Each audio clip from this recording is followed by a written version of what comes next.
자, 수원 대일학원 재경관리사 원가회계 3일회계 기본서 원가회계 기초 1챕터 21번서부터 30번까지 문제풀이를 진행하겠습니다.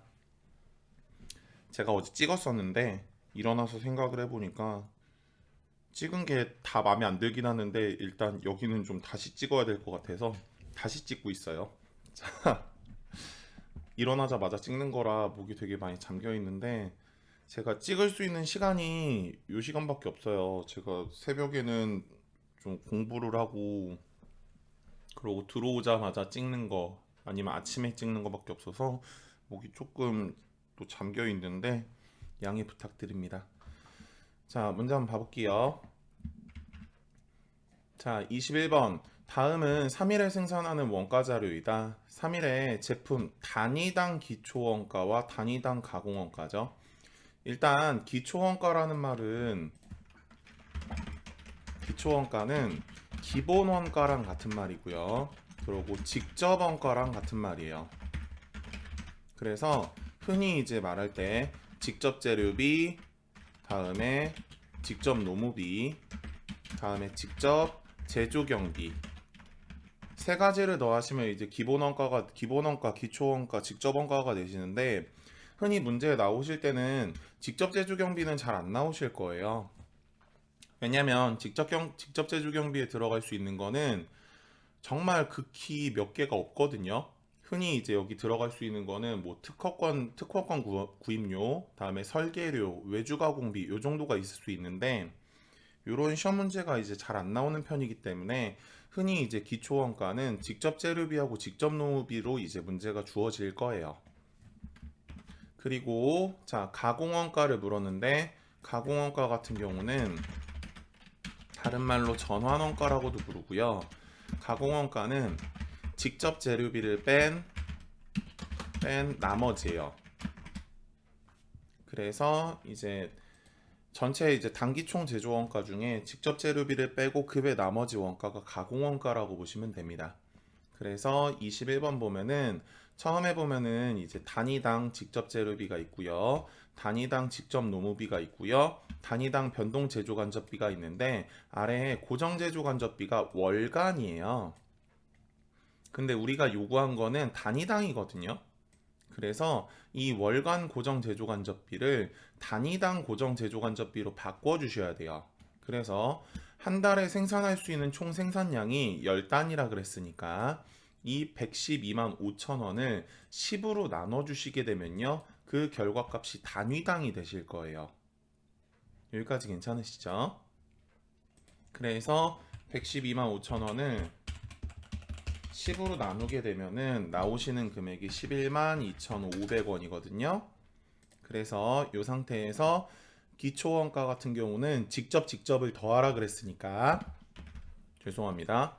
직접을 더하라 그랬으니까 직접자가 들어가 있는 하나, 두 개를 더해 주시게 되면은 이게 기초원가가 되실 거고요. 13,500원에서 27,000원을 더하시면요. 답안에 가시는 건 4,500원일 수 있고 다음 그러고 가공원가는 직접 재료비를 뺀 나머지라 그랬으니까 직접 재료비를 빼고 그 외 나머지 거를 더해 주시게 되면은 이렇게 나머지 거를 더해 주시면 그게 가공원가가 됩니다. 그래서 27,000원에 84,500원에 112,2,500원을 더해 주시면요 224,000원이에요. 그래서 답안에 가시는 게 4번이 됩니다. 괜찮으시죠? 자, 아래 계속 내려가 볼게요. 자, 22번. 제품 원가는 일반적으로 발생 당시에는 자산으로 간주되는 제품의 모든 원가를 의미하며 목적에 따라 광범위하게 사용되고 있다. 아래 그림에서 일반적으로 인정된 회계 원칙 하에서 외부 보고 목적을 위한 재무제표 작성 시 의미하는 제품 원가예요. 이 제품 원가는 우리가 지금 수업하시는 분들은 아무리 이제 못해도 전산 회계나 전산 세무 2급 정도는 하셨다라는 가정하에 말 설명을 드리는 거기 때문에 전산 프로그램에서 이제 한번 생각을 해보시면은 보통 제조원가 같은 경우는 500번대 코드예요. 그래서 500번대 코드에 들어갈 수 있는 게 공장에서 사용하거나 아니면 생산하는 데 사용하거나 아니면 제조부서에서 사용하거나 이런 것들이시거든요. 그러다 보니까 지금 나와 있으신 게 제품 원가는 공장, 제조, 생산이라는 말 중에 생산이 들어가 있는 답안이 1번이 되십니다. 다음 계속 내려가 볼게요. 자, 23번. 다음 설명에 A와 B의 빈칸 용어로 가장 적절한 것은 미래에 더 이상 경제적 효익을 제공할 수 없는 원가로 용역 잠재력이 소멸된 원가, 줬죠 답을. 소멸원가시고요. 뒤에 재고자산이 판매되면은 자 물건이 완성돼서 그 물건이 판매되시면요 매출됐죠. 그때 발생하는 원가를 우리가 매출원가라 그래요. 이 매출원가 같은 경우는 손익계산서로 넘어가서 비용으로 이제 구성이 되시게 되거든요. 그래서 매출액에서 매출원가를 빼서 매출총이익이 나오고 이런 식으로 계산이 돼요. 그러다 보니까 그 재고자산이 판매가 되시면요 비용화가 되시게 되는데 그걸 우리가 매출원가라 그러시게 됩니다. 그래서 답안에 가는 게 1번이시고요. 다음 아래 내려가 볼게요. 24번 A와 B의 용어로 가장 적절한 것은 단기에 완성된 거, 그래서 제품으로 대체되는 거, 물건을 만드는 중이신 상태를 제공품이라 그러시죠. 거기서 이제 물건이 완성되시게 되면요 그걸 우리가 흔히 단기 제품 제조 원가라 그래요. 그래서 이 단기 제품 제조 원가가 완성품이라 보시면 되고요. 이 완성품이 물건이 완성되면은 제품 T 계정의 단기 제품 제조 원가 차변으로 대체가 되게 됩니다. 넘어가게 돼요. 그래서 답안에 A에 들어가는 건 단기 제품 제조 원가. 그러고 단기에 판매되는 원가는요 방금 위에서 매출 원가라 그랬죠. 그래서 답안에 가는 게 3번이에요. 자 다음 아래로 내려가 보겠습니다. 25번 다음에 설명 중 옳은 것은 자 직접 재료 원가는 재료 원가 중에 추적 가능성과 관계없이 모든 재료를 의미한다. 아니에요.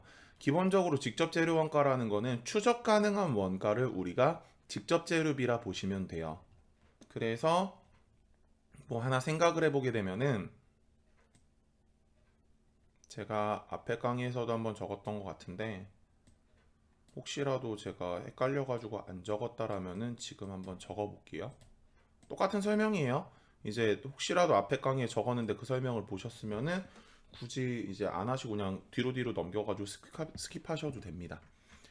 자, 회사는 빵을 만드는 회사인데 붕어빵과 오징어빵을 만들어요. 그러면 이제 각자 재료가 밀가루라든가 계란이라든가 붕어빵의 주재료인 팥이나 오징어빵의 주재료인 오징어가 있다고 생각을 해볼게요. 그러면은 밀가루나 계란 같은 경우는 구입을 하셔서 빵을 만드실 때 붕어빵으로도 소비가 될 거고 오징어빵으로도 소비가 될 거예요. 빵 만드는 기본 재료니까. 그래서 밀가루를 10kg를 사오시게 되면은 예를 들어서 붕어빵을 5개를 만들고 오징어빵을 6개를 만들었다고 가정을 하면은 이 10kg가 붕어빵 만드는데 얼마, 오징어빵을 만드는데 얼마, 정확하게 몇 킬로씩 소비가 됐는지 눈으로 바로 파악할 수가 없을 거예요. 그래서 이런 것들 이제 소비가 구입한 밀가루 1이 사용되는 게 오징어빵과 다음에 붕어빵으로 소비되는 양쪽으로 소비되는 1대 다의 형태로 소비되는 형태를 우리가 간접이라 그래요. 되셨죠? 그러고 팥 같은 경우는 붕어빵의 속재료죠. 그러다 보니까 붕어빵으로만 소비가 될 거고 다음에 오징어 같은 경우는 오징어빵을 만드는 대로만 소비가 될 거예요. 그럼 이런 것들은 재료가 오징어 하나가 오징어빵으로만 대체가 되죠. 그러다 보니까 이런 건 1대1로 소비가 되는 재료이기 때문에 이런 걸 흔히 뭐라 그러시냐면 직접이라 그래요. 되셨죠? 그래서 이제 간접이나 직접 같은 경우는 총 이제 3가지가 발생이 되는데 직접 재료비, 직접 노무비, 직접 제조 경비. 간접도 마찬가지로 간접 재료비, 간접 노무비, 간접 제조 경비. 근데 이제 여기서 흔히 간접들을 묶어서 간접 제조 경비, 다시 간접 재료비, 간접 노무비, 간접 제조 경비 이렇게 세 가지를 묶어서 이 명칭을 뭐라 그러시냐면은 흔히 제조간접비라 그래요. 그래서 지금 간접 같은 경우는 1대 다로 소비가 돼서 어디에 얼만큼 소비됐는지 정확히 눈으로 파악이 안 된다 그랬죠. 그래서 그런 것들을 제조간접비라고 보시면 되고, 그 제조간접비는 나중에 이제 계산을 해서 붕어빵으로 소비된 게 얼마, 오징어빵으로 소비된 게 얼마, 이런 계산을 해주셔야 돼요. 그런 걸 이제 제조간접비의 배부라 그래요. 되셨죠? 그래서 모든 재료비는 추적할 가능성, 추적 가능성과 관계없이 B 틀렸습니다. 간접 재료비 같은 경우는 추적을 할 수가 없기 때문에 이제 추적 가능성과 관계가 있어서 직접 재료비와 간접 재료비를 나눠서 이제 원가를 파악하셔야 됩니다. 그리고 나중에 간접 같은 경우는 계산도 하셔야 되고요. 그래서 1번 틀리셨고요. 다음 2번. 자, 노무비 얘기가 있죠. 자, 직접 노무비는 생산직 직원에게 지급되는 임금으로 제품별로 추적 가능한 원가를 의미한다. 추적 가능한 원가, 오케이. 직접 노무비니까. 다만 제품별로 추적되지 않는 간접 노무비 같은 경우는 제조원가에 포함되지 않는다. 아니에요. 제가 제조간접비가 된다 그랬죠. 간접 노무비도. 그래서 결과적으로 제공품 티 계정에서 간접 재료비가 차변으로 옴으로써 나중에 완성품 원가에다가 대체가 되셔야 됩니다. 그래서 포함하지 않는 거 X. 다음 3번. 단기 제품 제조 원가는 직접 재료비와 직접 노무비와 제조간접비를 합친 금액을 말한다. 재료비와 노무비와 제조경비와 제조간접비를 합치시면요, 이걸 흔히 뭐라 그러시냐면은 단기 총 제조원가라 그러시죠. 단기 제품 제조원가는 아니에요. 단기 제품 제조원가는 물건을 만드는 중에서 완성돼서 이제 제품으로 대체되는 부분을 우리가 단기 제품 제조원가라 그럽니다. 그래, 답안이 4번이신데 어제 제가 찍었던 것 중에 여기가 마음에 안 들어가지고 지금 다시 찍고 있거든요. 자, 단기 총제조 원가와 단기 제품 제조 원가의 차이는 두 개를 뺀 금액은 기초 제공품과 기말 제공품의 차익만큼 차이가 난다는데, 자, T 계정을 한번 보시면은 항상 차변 대변은 같아야 돼요. 이게 대차평균의 원리니까. 그래서 예를 들어서 기초가 100원이 있고 기말이 100원이 있고 차변의 단기총 제조원가에 들어가시는 재료비, 노무비, 제조간접비 이런 것들이 100원이라고 가정을 하고 완성된 제품도 100원이라고 가정을 해봅시다. 이 상태에서 기초를 만약에 늘리거나 줄이게 되면요, 80으로 줄여보게 되면은 항상 차변 대변은 같아야 되는데 현재 차변 상태가 180이죠. 그럼 대변 중에서는 기말이 줄어들든지 아니면 단기 제품 제조 원가가 줄어들어야지 차대가 같아질 텐데, 기말을 줄였을 때 80이 되죠? 그러면은 기초와 기말의 차이를 계산하면은 80-80이니까 제로죠. 차변의 단기 총 제조 원가와 대변의 단기 제품 제조 원가는 100이니까 빼셨을 때 차이는 제로죠. 그래서 차이가 같아요. 되셨죠? 그래서 단기 총 제조원가와 단기 제품 제조원가의 차이는 기초 제공품의 차이와 기말 제공품의 차이만큼 차이가 난다. 오케이, 맞는 말이시고요. 이거를 조금 바꿔서 기말을 100으로 두고 아래 단기 제품 제조원가를 80으로 바꿔보면은 똑같이 80-100이니까 20만큼 차이가 날 거고 100-80이니까 20만큼 차이가 나겠죠. 그래서 대차 평균의 원리이기 때문에 어떻게 줄이셔도 결과적으로 차익은 같습니다. 답안에 가는 거 4번이 옳은 말이에요. 다음 아래 가볼게요. 26번 갑니다. 자, 단기 제품 제조 원가는 얼마일까요? 조금 줄여볼까요? 자, 단기 제품 제조 원가는 지금 나와 있는 게 제공품의 대변에서 발생을 하거나 제품의 차변에서 발생을 하시게 되거든요. 그러면은 문제를 보셨을 때 좀 채워야 돼요. 자, 칸을 다시 나누고요. 자, 그럼 문제를 봤을 때 일단 재료비가 안 보여요. 그러면 재료비 원재료 T 계정에서 재료비를 계산을 해서 제공품으로 대체시켜줘서 이제 계산을 하셔야 됩니다. 그래서 계산을 해보게 되면은 기초 원재료가 10,000원 있어요. 10,000원. 기말 원재료가 8,000원 있죠. 매입한 원재료가 얼마냐면 2만 원이래요. 자, 그래서 차변에서 대변을 빼주게 되면요. 재료비가 22,000원이고 다음에 재료비가 이어질 거니까 차변 제공품 차변에 22,000원이 넘어올 거고 다음에 기초 제공품이 얼마냐면 12,000원. 다음에 노무비가 얼마 있냐면 15,000원. 그 하단에 제조간접비가 15,500원. 그러고 기말 제공품은 현재 얼마가 있으시냐면요. 15,000원이 있대요. 여기 있죠. 자, 그래서 단기 제품 제조 원가는 차변 대변 차이를 구하시면 될 거니까 차변에 4개를 더해주고 기말 제공품을 빼주시면요. 단기 제품 제조 원가는 49,000원이시네요. 답안에 가는 거 4번. 다음 아래 내려가시면요. 매출 원가가 얼마니요? 자, 그러면은 방금 계산한 단기 제품 제조 원가가 제품의 차변으로 대체가 될 거니까 자, 차변으로 넣어주고 기초 제품이 얼마 있냐면요. 15,000원 있죠? 15,000원. 기말 제품이 얼마 있냐면요. 2만원이 있어요. 그래서 매출 원가도 차변에 대변을 빼주시면요. 44,500원이 되시겠네요. 가방의 3번. 됐죠? 자, 아래 내려가 볼게요. 28번. 단기에 구입한 직접 재료비는 얼마일까요?가 있네요. 자, 그러면은 단기에 구입한 재료비니까 티계정 중에 원재료 티계정 중에 요길 말한 거거든요. 그럼 똑같이 한번 채워볼게요. 자, 기초 재료가 얼마 있냐면은 5,000원 있대요. 5,000원. 기말 원재료가 8,000원 있답니다. 자, 그러면 재료비 단기에 원재료 중에 소비된 부분, 사용된 부분은 얼마 있냐면요. 12,000원이 있대요. 그럼 차대를 맞추시면은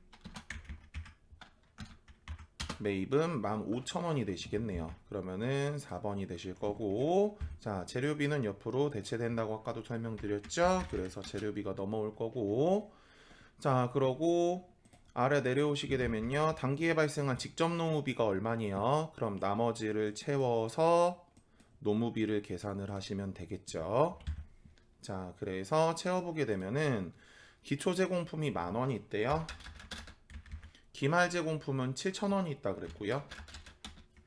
자, 제조간접비는 지금 얼마가 있냐면은 제조간접비가 15,000원 있네요. 자, 그리고 단기 제품 제조원가는 얼마 있냐면은 단기 제품 제조원가가 53,000원 있네요. 그럼 차대가 다 채워졌죠? 그럼 이 상태에서는 제품은 의미가 없겠죠. 이제 되셨죠? 그래서 차변 대변 차익을 계산하시게 되면은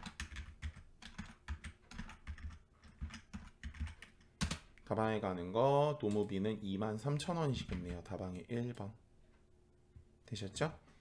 이게 티계정 그리는 게 익숙하시면요. 차대 구분하셔가지고 바로 푸셔도 괜찮아요. 저는 이제 설명드리려고 아래 티계정을 그려놓고서 엑셀 가지고 이제 보이는 게 계산하기가 편할 것 같아서 엑셀로 해놨는데 이제 이론 문제 푸시는 분들은 계산기 본인 쌀집 계산기로 푸셔야 되니까 차대 적어가면서 이제 박스 옆에다가 차대 적어가면서 푸셔도 괜찮습니다. 자, 기초 제공품이 얼마니에요? 30번. 자, 그럼 요거 물었죠? 자, 그럼 또 채워볼게요. 재료비가 얼마 있냐면은 3만원. 노무비가 얼마 있냐면요. 10,000원. 제조간접비는 2만원. 자, 그러고 기말 제공품이 얼마 있냐면 5,000원. 다음에 단기 제품 제조원가가 7만원. 그럼 여기서도 차변만 이제 하나만 남았으니까 기말 제품이 의미가 없겠죠. 그럼 똑같이 대변 더하고 차변을 빼주시면은 가방에 가는 거 기초 제공품은 15,000원이겠네요. 되셨죠? 자, 그래서 30번까지 문제풀이는 여기까지입니다. 자, 수고하셨습니다.